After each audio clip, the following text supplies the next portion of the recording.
अतिमनोहरम् सर्वसुन्दरम्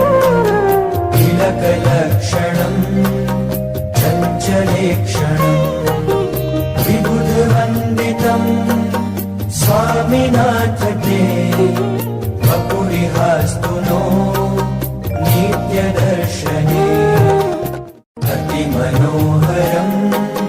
सर्वसुन्दरम्